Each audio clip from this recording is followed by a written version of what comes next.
नमस्कार दोस्तों, मैं विमलेश गौतम और आप देखें एमटीएम स्टडी अब्रॉड। दोस्तों, अभी हम चर्चा करेंगे, डिस्कस करेंगे नॉर्वे में कोर्सेज़ के बारे में। नॉर्वे एक कंट्री है जो फेमस है, जिसमें अर्धरात्रि को सूर्य निकलता है, जिसके बारे में काफ़ी लोग जानते हैं। मिडनाइट में सन राइज होता है। तो वो कंट्री के बारे में हमारे पास कुछ कोर्सेस हैं। और एक इम्पॉर्टेंट चीज़ ये है कि नॉर्वे में कोर्स जनरली देखा जाए तो जो यूरोप में बजट कोर्स देखा जाए तो उसमें नॉर्वे काफ़ी अच्छा है, जहाँ पर बजट कोर्सेज रहते हैं, जिसमें बजट होता है कंपेयर टू जैसे देखा जाए तो जर्मनी या यूके की तुलना में काफ़ी कम होता है। जो बजट के हिसाब से प्लान करने वाले हैं उनके लिए नॉर्वे में काफ़ी सारे कोर्सेज होते हैं। और एक इम्पॉर्टेंट चीज़ है कि यहाँ पर एज का भी उतना ज़्यादा क्राइटेरिया टफ नहीं होता है। नॉर्वे में कई कॉलेज ऐसे होते हैं जो आपको परमिट करेंगे 35 साल की एज तक, 36 साल की एज तक। तो ये एक बेनिफिट रहेगा। कोर्सेज कौन कौन से हैं वो मैं आपको शेयर करता हूँ। मैं दोस्तों, बैचलर कोर्सेज होंगे वो बिजनेस एडमिनिस्ट्रेशन के होंगे, बिजनेस मैनेजमेंट के होंगे, BSc business bachelor of science होगा और बी, ये कोर्सेज रहेंगे बैचलर्स के लिए। और मास्टर्स की बात करेंगे तो मास्टर्स में एमबीए होगा। एमबीए के साथ साथ में मास्टर इन डिजिटल एंटरप्रेन्योरशिप में होगा, master in digital marketing, master in tourism management, master in marketing communication, MSc अलग अलग सब्जेक्ट्स में, जैसे फाइनेंस, बहुत सारे सब्जेक्ट्स होते हैं एमएससी के, वो भी उसमें कोर्सेज अवेलेबल होते हैं। और यहाँ पर जैसे कि यूरोपियन कंट्री है, लैंग्वेज की रिक्वायरमेंट पड़ती है, आईएलटीएस भी रिक्वायरमेंट पड़ती है, जीमेट की भी रिक्वायरमेंट पड़ती है। आईएलटीएस में 6.5 बैंड होना कंपलसरी है और 6 बैंड से कम किसी में भी नहीं होना चाहिए। परसेंटेज की बात करते हैं तो एकेडमिक में 10th और 12th में 65% होना कंपलसरी है। और अगर कोई मास्टर के लिए जाने वाले तो उसका ग्रेजुएशन में भी 65% होना ज़रूरी है। गैप की बात करते हैं तो गैप 5 ईयर का गैप रहेगा जनरली। अगर हम नॉर्मल कॉलेज की बात करते हैं तो 5 ईयर का गैप रहेगा पीजी के लिए, 2 ईयर का गैप रहेगा यूजी के लिए। लेकिन ऐसे कुछ कॉलेजेस हैं जहां पर वो 32 साल, 35 साल, 36 साल के लोगों को भी एक्सेप्ट करते हैं, उनका भी एडमिशन होता है, सर्च करना पड़ता है। लेकिन कई कॉलेज ऐसे हैं जिनके साथ में हमारे टाइप्स हैं और वहाँ पर ये जो एज क्राइटेरिया है वो चैलेंज नहीं होता है। यहाँ पर मेल फीमेल दोनों ही अप्लाई कर सकते हैं कोर्स के लिए। और नॉर्वे शेंगन में आता है। एक प्रकार से नॉर्वे जो यूरोप में स्कैंडिनेवियन एरिया बनता है ना, वहाँ पर उस एरिया में आता है और नॉर्वे शेंगन में भी आता है।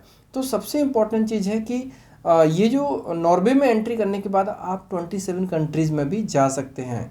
क्योंकि जब हम वहाँ पर स्टडी करते हैं, जॉब करते हैं, उसके बाद फिर हमारे लिए एक्सेस हो जाता है, हम कहीं पर भी मतलब ट्रैवल कर सकते हैं। और चाहें तो वहाँ पर हम अपना वर्क परमिट के लिए भी अप्लाई कर सकते हैं, वर्क परमिट भी आ जाता है। तो दोस्तों, ये एक इम्पॉर्टेंट बेनिफिट है। अब यहाँ पर क्राइटेरिया की बात करते हैं तो सेम क्राइटेरिया है, मेल फीमेल दोनों अप्लाई कर सकते हैं। और इसमें सबसे इम्पॉर्टेंट चीज़ है कि कोई भी कैंडिडेट जो एज लिमिट है, एज लिमिट में तो रिलैक्सेशन है वैसे भी, 18 ईयर से लेकर 32, 35, 36 तक के लोग भी अप्लाई कर सकते हैं। लेकिन जैसे एज ज़्यादा होगी तो क्राइटेरिया देखना पड़ता है कि उनका जो करंट एम्प्लॉयमेंट है, अभी करंट प्रोफेशन है, वो क्या है और वो पढ़ाई किस पर्पज़ से, किस उद्देश्य से जाने वाले हैं। इसके साथ साथ में पासपोर्ट में 1.5 साल की वैलिडिटी होना चाहिए। बैंक बैलेंस रखना होगा क्योंकि इसमें ऑब्वियसली हमें बैलेंस शो करना पड़ेगा।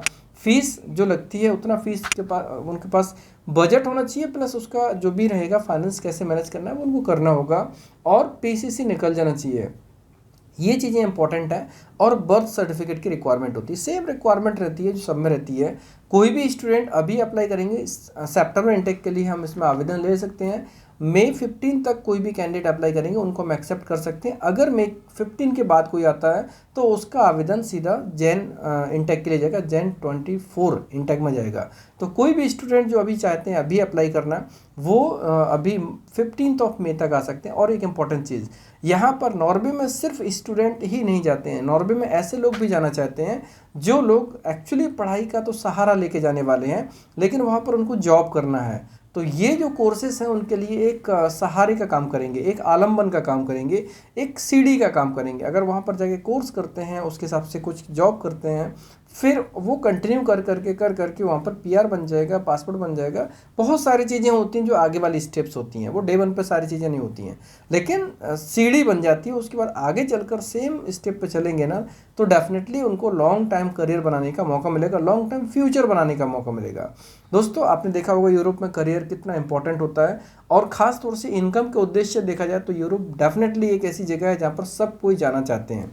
दोस्तों, इसमें जो अभी रिक्वायरमेंट मैंने आपको शेयर की है। अब जैसे हम डॉक्यूमेंटेशन प्रोसेस करते हैं तो प्रोसेस कैसे होता है, जब भी हम अप्लाई करते हैं एप्लीकेशन के 2 से 3 हफ्ते में ऑफर लेटर आ जाता है। ऑफर लेटर आने के बाद फिर बाकी प्रोसेस कंप्लीट होने में 1 वीक 10 डेज जैसा टाइम लगता है, और वीज़ा प्रोसेसिंग के लिए इंपॉर्टेंट डॉक्यूमेंट्स कॉलेज शेयर कर देता है। तो जो लोग भी एलिजिबल होते हैं कॉलेज उनको कंफर्म कर देता है कि हाँ उनका एडमिशन हो सकता है। अब यहाँ पर मेन चीज़ ये होती है कि सीट्स लिमिटेड होती हैं और वर्ल्ड वाइड लोग यहाँ पर आते हैं। तो जो लोग भी अगर इंटरेस्टेड हैं तो डेफिनेटली वो आ सकते हैं, अप्लाई कर सकते हैं, और अगर लेट आएंगे तो ऑब्वियसली उनको नेक्स्ट इनटेक का एडमिशन मिल सकता है, क्योंकि जैसे सीट फुलफिल हो जाती है तो फिर हमें नेक्स्ट इनटेक के लिए बात करनी पड़ती है। और एक सबसे इंपॉर्टेंट चीज़ है कि वीज़ा का रेशियो काफ़ी अच्छा है नॉर्वे का। कोई भी कैंडिडेट अगर उसका कुछ देशों में रिफ्यूजल्स भी है तो भी इसमें अप्लाई कर सकते हैं, लेकिन रिफ्यूजल किस में होना चाहिए, स्टडी वीज़ा में नहीं होना चाहिए।